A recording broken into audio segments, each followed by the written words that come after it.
এতটা ভেঙে পড়লে চলবে না ধরিতা, যা করো তোমাকেই করতে হবে। কি করব আমি? বলুন আমি কি করব? একটা বয়স্ক মানুষকে এভাবে অপদস্থ হতে হলো, অপমানিত হতে হলো। কি করব আমি বলুন? আমি তো ভাবতেই পারছি না। আমার দিকে তাকাও ধরিতা, শোনো আমার কথা শোনো, তাকাও। ওনার ভুল ধারণা তোমাকে ভাঙতে হবে, ছাড়া তো আর কোনো উপায় নেই। আমি ওনার ভুল ভাঙাবো? উনি আমাকে পছন্দ করেন না, আমাকে ঘেন্না করেন, বিশ্বাস করেন না।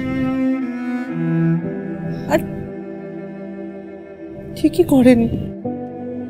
আমি তো ওনার ভালোবাসার মর্যাদা রাখতে পারিনি না। ওনার জায়গায় যদি আমিও থাকতাম, আমিও হয়তো এটাই করতাম। ঠিকই করেন না আমাকে ঘেন্না করে। না, ঘেন্না করেন না, ভালোবাসেন তোমাকে। হ্যাঁ ভালোবাসেন। যে কথাগুলো উনি বলেছিলেন রাগের মাথায় কথা বলেছেন, অভিমানে। রাগ আর অভিমান থেকে ভালোবাসা হয়? ভালোবাসা কি কর্পূর নাকি যে উবে যাবে? আর কেউ বুঝুক না জানুক, আমি নিজের চোখে দেখেছি সব। কিন্তু উনিও পরিস্থিতির শিকার, পরিস্থিতির দাস আমারই মতো, অসহায় আমারই মতো। স্বাভাবিক, নিজের পরিবারকে ওই অবস্থায় কেউ দেখতে পারেননি, কেউ না। কিন্তু তাই বলে তোমার প্রতি ওনার ভালোবাসা কিন্তু কমেনি। হ্যাঁ, সাময়িক একটু ভুল বোঝাবুঝি সৃষ্টি হয়েছে বটে, তা ঠিক হয়ে যাবে। তুমি ওনাকে ভুল বুঝোনি, এখনো তোমাকে ভালোবাসেন। আমি ওনাকে ভুল বুঝছি না, আর কখনো ভুল বুঝবো না। আমি তো বলছি আপনাকে বারবার করে, উনি তো ওনার জায়গায় ঠিকই। আমারই সব কেমন যেন বেঠিক হয়ে গেল।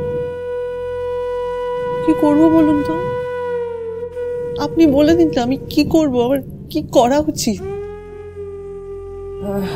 দেখো,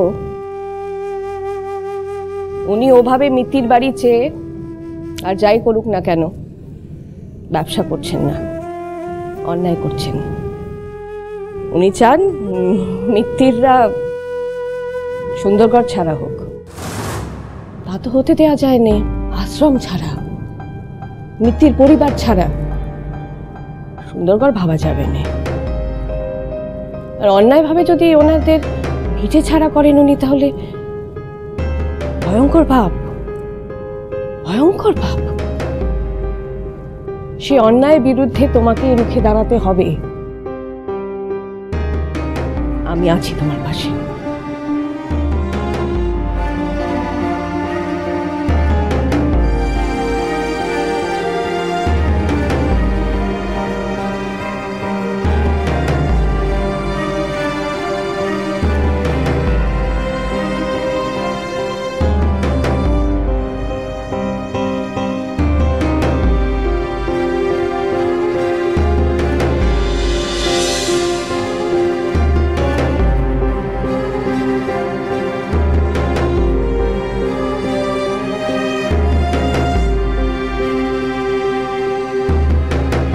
বড় খোকার ছবি।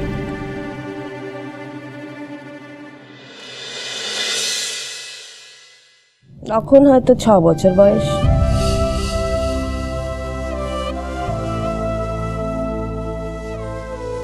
আমি জানি অঙ্কুশ মিথ্যে বলেনি, জানি। আমি 13 বছর যখন ছিল আমার, তখন ওনার সাথে বিয়ে হয়েছিল। তখন থেকে সংসার করছি। ওনাকে আমার থেকে ভালো কেউ চেনে না। আমি কি করব বলো?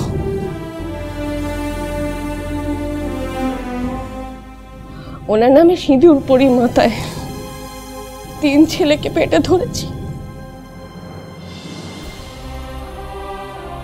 আমি অসহায়। যতই অন্যায় করুক না কেন, মন কিছুতে মানতে চাইছিল না যে নিজের ছেলেকেও শেষমেশ নিজের ছেলের সাথে। শোনো, আমি জানি তুমি যদি ওনার হয়ে মুখ না খুলতে, ওনার হয়ে যদি মিছে কথা না বলতে, এই গোটা পরিবার ওনার বিরুদ্ধে দাঁড়াতো। কেন বাঁচালে ওনাকে বলো? কেন বাঁচালে ওনাকে? আপনি বুঝতে পারছেন না কেন? আমি মিথ্যে কথা না বললে উনি আপনার বড় ছেলের ক্ষতি করতে পারত। চাঁদ এখন ভয়ঙ্কর হয়ে উঠেছে। আমি আপনার ছেলেকে বাঁচানোর জন্যই মিথ্যে কথাটা বললাম। আমার আর কোনো উপায় ছিল না। তুমি ওনাকে থামাতে পারবে না। তুমি ওকে যতটা ভয়ঙ্কর ভাবছো তার চেয়ে অনেক বেশি ভয়ঙ্কর।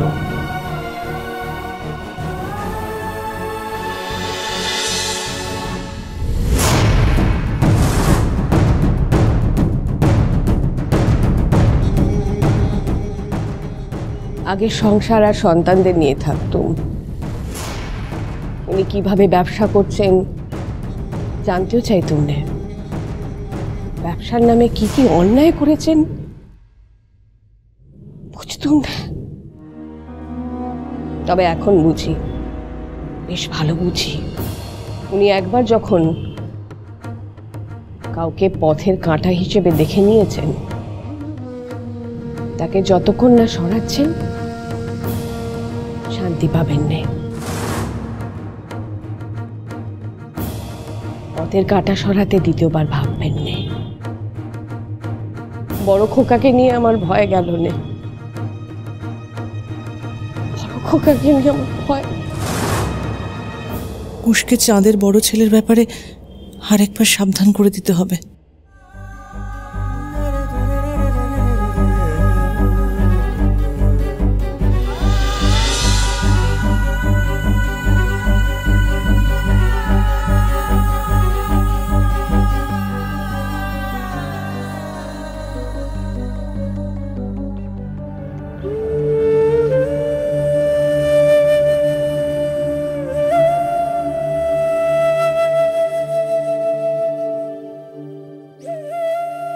তুমি আমাকে এখনো ভুল বুঝছো?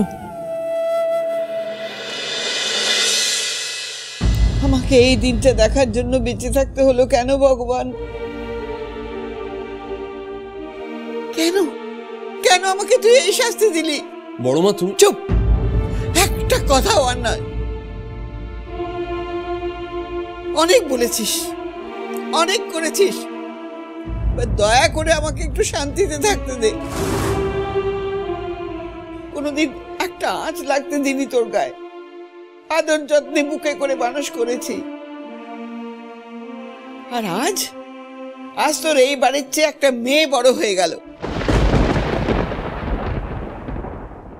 আর কোন মেয়ে? যার জন্য তুই এত করলি, তাকালো তোর দিকে, ঘুরেও তাকালো, উল্টে তোকে অপমান করলো। আমি তো আগেই বলেছিলাম সব ওদের চাল। ছি ছি, আমার তো ওখানে দাঁড়িয়ে থাকতেও লজ্জা করছিল। এবার তুমি বুঝলে তো কে আপনজন? কত দিন বলেছি বড়দের কথা একটু শোনো না, তোমাকে তো ছোটদের কথায় নাচতেই হবে। আরে বাবা, আমরা যদি ওখানে ঠিক সময় না পৌঁছাতাম কি হতো বলো তো? ওই তরিতার বর মিলে যদি তোমার ক্ষতি করে দিত কি হতো? তোকে আমি 1000 বার বারণ করেছিলাম, ধমকেছিলাম, বুঝিয়েছিলাম, কোনো কিছুতে কাজ হলো না। তুই মৃত্যুর বাণীর সম্মান নিয়ে ছিনিমিনি খেললি।